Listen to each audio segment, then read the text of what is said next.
माझ्याकडे असा फंड नाही आहे. पण मला महिन्याला 40,000-50,000 पगार आहे. तर मी 15,000 जर टाकू शकते. बरोबर. ते मी 15,000 कशात टाकावे? फर्स्ट माझ्याकडनं काय बघितलं जातं तुमच्याकडे की कंटिंजन्सीज काय आहेत. कारण का आपण डायरेक्टली अशा फंड्समध्ये इक्विटी SIPs केल्या म्हणजे हाय रिस्क फंड्स म्हणतो आपण. तर त्याच्यात काय होतं, पैसे सुरुवातीच्या काळात नेगेटिव्हसुद्धा जातात आणि मग लोक त्याला प्रिपेअर्ड नसतात आणि पैसे लागले आपल्याला काही इमर्जन्सीला तर मग असं होतं की आपल्या 100चे 95 दिसू शकतात. म्हणून पहिलं बघणार की त्यांच्याकडे काही फंड आधी बाजूला केलेला आहे का FDमध्ये किंवा डेट फंड्समध्ये. ते नसेल तर पहिली 2-3 हजाराची SIP तरी आपल्याला त्याच्यात ॲलोकेट करायला लागते.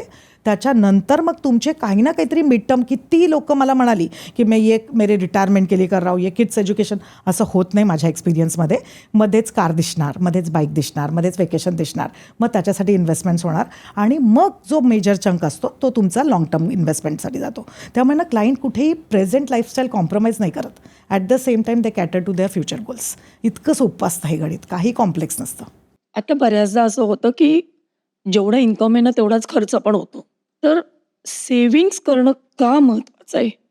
मला वाटतं या प्रश्नाचं उत्तर मिळालं पाहिजे.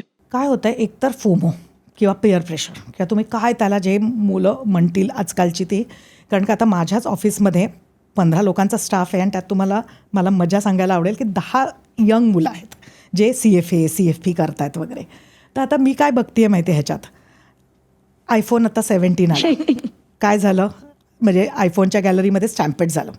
इथे साधं आमच्याच ऑफिसमध्ये फोन कुठला माहिती आहे, iPhone 14. आता कुठला पाहिजे 17. म्हटलं प्रॉब्लेम होता का फोनमध्ये? काहीच नाही प्रॉब्लेम. पण ही नव्या पिढीचा प्रॉब्लेम आहे हा. म्हणजे कन्झम्पशन. आता काय झालं, इथे तुमचा फोकसच हल्ला ना. काय करायला बघत होतो आपण, मला जाऊन पुढे घर घ्यायचं आहे, मला जाऊन पुढे जाऊन मला इथे फिरायला जायचं आहे. आता हे गोल्स कुठे राहिले, हा आता फोनवरच गेला. म्हणजे लगेच पिअर प्रेशर, फोमो, हे मेजर आणि लॅक ऑफ फायनान्शियल प्लॅनिंग. की हे लोकांना प्रॉपर प्लॅनच करत नाही. बजेटिंग, किती लोक बघा तुम्ही, इंडियाचा मी एक जस्ट डेटा काढलेला आणि I was surprise to know that only 7% ऑफ Indians do the budgeting exactly. बाकीचे सगळे जैसे आ रहा है वैसे चल रहा है, चलने तो, म्हणजे त्या बेसिसवर जगतात. म्हणून पहिलं माझ्याकडे जर का कुठलं कपल आलं किंवा कोणी आलं तर पहिला होमवर्क तोच असणार की तुम्ही तुमचं आधी बजेट टाका, तुमचा खर्च काय, तुम्ही काय केलं आहे आणि तुम्हाला पुढे जायला किती शॉर्टफॉल आहे. हे जेव्हा आपल्याला कळेल ना त्याच्यानंतर आपण आपले पुढचे जे काही इन्व्हेस्टमेंटच्या गोष्टी असतात ते सुरू करतो. पण साधारण किती सेव्हिंग केलं पाहिजे? म्हणजे 20%, 30% किती केलं पाहिजे पगारातलं? बरोबर.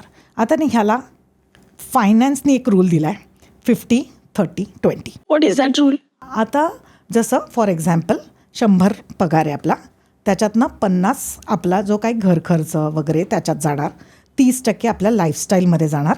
ह्याच्यातही तो आकडा घेतलेला आहे आणि 20% आपल्या सेव्हिंग्सकडे जाणार. सो 20% सेव्हिंग्स हे झालंच पाहिजे, हे व्हायलाच पाहिजे. म्हणून आम्ही सांगतो EMI घेताना पण जास्त 50 ते 55% वर जाऊ नका.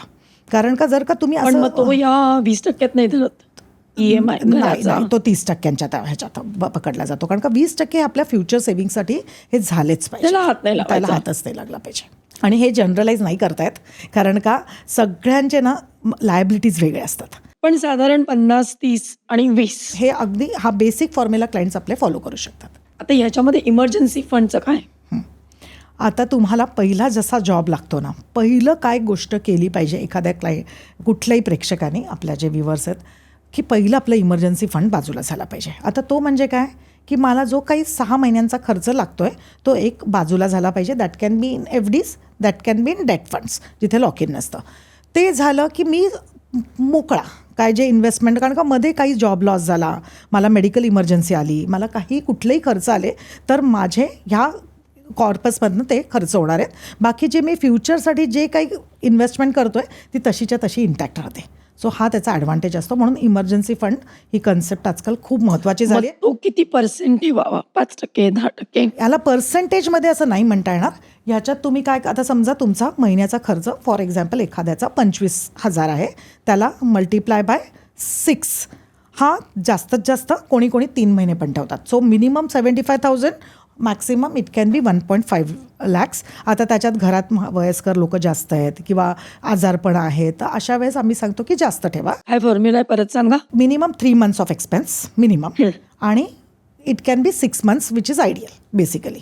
इमर्जन्सी फंड आहे ना, हा इमर्जन्सी आल्यावर नाही केला पाहिजे, हा इमर्जन्सी येण्याच्या अगोदर झाला Day पाहिजे. one पासनं. Day one पासून. आता आपण बऱ्याचदा बघतो, बऱ्याच महिलांना ज्याला आपण फायनान्शियल लिटरसी म्हणतो ती जरा नसते. म्हणजे त्या कमावणाऱ्या असल्या, गृहिणी असल्या, तरी त्या लक्ष देत नाहीत एवढं, की हे बघतायत ना, मग त्यांना बघू दे असं.